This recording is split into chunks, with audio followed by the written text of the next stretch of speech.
प्रजासत्ताक दिन मोठ्या उत्साहाने साजरा करत आहोत. हा दिवस आपल्या इतिहासातील सुवर्ण अक्षरांनी लिहिलेला दिवस आहे.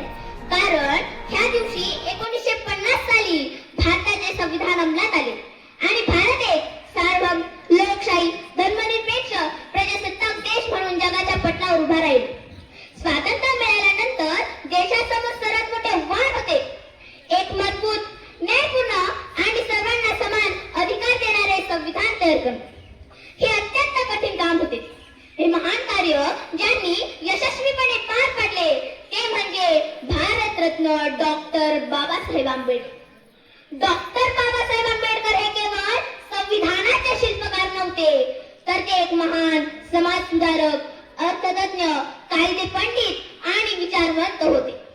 त्यांनी आपल्या बुद्धिमत्तेच्या आणि अनुभवाच्या जोरावर भारतीय संविधानाची रचना केली. त्यांनी संविधानामध्ये न्याय, स्वातंत्र्य, समता आणि बंधुता ही मूल्य केंद्रस्थानी ठेवली. बाबासाहेबांनी समाजातील शोषित, वंचित आणि मागासलेल्या घटकांना न्याय मिळावा यासाठी विशेष तरतुदी केल्या. अस्पृश्यता नष्ट करण्याचा कायदा, समानतेचा अधिकार, शिक्षणाचा अधिकार आणि मतदानाचा अधिकार, यामुळे सामान्य माणसाला सन्मानाने जगण्याची संधी मिळाली. त्यांचे प्रसिद्ध वाक्य शिका, संघटित व्हा आणि संघर्ष करा आजही तरुणांना प्रेरणा देत आहेत. शिक्षणाशिवाय प्रगती नाही, संघटनाशिवाय शक्ती नाही आणि संघर्षाशिवाय न्याय नाही. आज आपण बाबासाहेबांच्या विचारांवर चालण्याचा संकल्प करूया. जात, धर्म, भाषा यापेक्षा माणुसकीला महत्त्व देऊया. शिक्षणाचा आदर करूया आणि आपल्या विकासासाठी आपले योगदान देऊया. शेवटी मी एवढंच सांगू इच्छिते की प्रजासत्ताक दिन आपल्याला स्वातंत्र्याचे मोल समजतो आणि डॉक्टर बाबासाहेब आंबेडकर आपल्याला समानतेचा मार्ग दाखवतात. आपण सर्वांनी मिळून एक सशक्त आणि समृद्ध, न्यायपूर्ण भारत घडूया. जय हिंद, जय भारत, धन्यवाद. या देशाचा उन्नत माझा उन्नत याची मान, या देशामध्ये आम्ही जन्मलो हा आमचा अभिमान. लक्ष्मीबाई पाटील आणि कर्मवीर भाऊराव पाटील यांच्या जीवनचरित्र प्रेरित झालेली इयत्ता 6वीची विद्यार्थिनी गिरिजा कौस्तुभ कुलकर्णी हा आपल्या अत्यंत महत्वाच्या विषयावर बोलत आहे. माझ्या आवडत्या स्वातंत्र्य सेनानी. कड्या गजले सह्याद्रीचे हाक हिमालय खाली, चला उठाला नशिंग वाजले एक गर्जना झाली.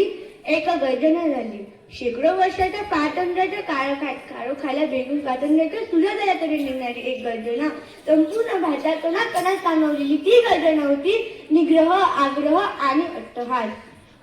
हे 3 शब्द ऐकले की माझ्या डोळ्यासमोर उभे राहतात भारत मातेच्या ताज्या रक्ताने भरलेल्या क्रांतिकारक सुपुत्र विनायक दामोदर सावरकर.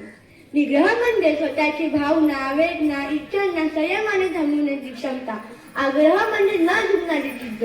इंग्रज सरकारच्या अमानुष छळानंतरही स्वातंत्र्याचा आग्रह कधीही सोडला नाही. अट्टहास म्हणजे अन्यायाच्या विरोधात दिलेला स्पष्ट आवाज जो की संपूर्ण भारताने ऐकला. अशा या स्वातंत्र्य झंडावताने भारवलेल्या विनायक दामोदर सावरकर यांचा जन्म महाराष्ट्रात प्रसिद्ध असणारी कुंभनगरी म्हणजे नाशिक जिल्ह्यातील भगूर या गावी त्यांचा 28 मे 1883 रोजी जन्म झाला. लहानपणातच त्यांच्यामध्ये मनावर राष्ट्रप्रेमाची ठिणगी पडली होती. विद्यार्थी दशेत असताना त्यांनी मित्र मेळावा ही नावाची संघटना सुरू केली आणि इंग्लंडमध्ये शिक्षण घेत असताना त्यांनी अभिनव भारत संघटना हे पुस्तक लिहिले. हे पुस्तक इंग्रजांना इतके धोकादायक वाटले की त्यांनी ते लगेच ताबडतोब जप्त केले. मित्रांनो, आज मी तुम्हाला त्यांच्या विषयी छोटासा प्रसंग सांगणार आहे. ते तुम्ही शांतचित्त नाही.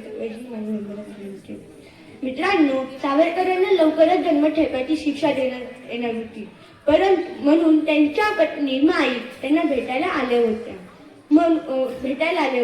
माईंचं वय खरं तर मंगळागौरीला घालणं, झिगमा फुगडी खेळणं हे त्यांचं वय होतं. परंतु या वयात त्यांना अक्षरशः तुरुंगाच्या पायऱ्या चढावू लागल्या. काय केलं या माय माऊलीच्या पतीने? काय गुन्हा केलाय त्यांनी? इंग्लंडमध्ये शिकत असताना त्यांनी बंडाचा झेंडा उभारला होता आणि इथे माई त्यांचं सुख स्वप्न पाहत होते की माझा नवरा बॅरिस्टर होऊन सुताबुता घरी परत येतील. पण त्यांच्या अंगावरचे कैद्याचे कपडे पाहून त्यांना ब्रह्मांडच आठवलं. अशा हदरलेल्या माईंना पाहून सावरकर म्हणतात की संसारचे चिमणे कावळाही करतात, पण हा माझा भारत देश धासळलेला आहे ना, तो संसार घालण्यासाठी तुझ्या माझ्या संसाराची अर्ध देण्याची वेळ आता आली आहे. श्वासात देश आला, ध्यासात देश आला, भासात मातृभूमी दिसली विनायकाला. कोणास मान्यतेचा, कोणास धन्यतेचा, अभिशाप मात्र याला, सन्मान शून्यतेचा, सन्मान शून्यतेचा. मृत्यूवर मात करणारा हे स्वातंत्र्यवीरा, जोपर्यंत स्वातंत्र्य हा शब्द असेल तोपर्यंत तुझेही नाव असेल. कारण त्या स्वातंत्र्य देवतेला आवडताना हे वीरा तूच तर म्हणाला होता, हे वीरा तूच तर म्हणाला होता, तुझ्यासाठी मरण ते जनन, तुझं विना जनन ते मरण, तुझं विना जनन ते मरण. हा भारत देश त्यांच्या पराक्रम, प्रतिबद्धता आणि देशभक्तीला अखंड नमन करीत आहे. जय हिंद.